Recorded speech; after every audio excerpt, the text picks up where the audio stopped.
Hai, saya nak tunjuk macam mana nak set untuk personal phone call bila alarm trigger. So, mula-mula macam biasa, tekan mode, master code,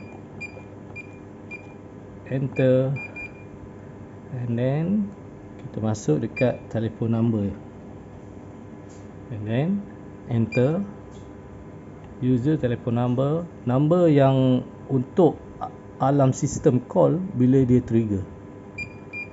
So masuk nombor yang kita nak check. For example, nombor tadi,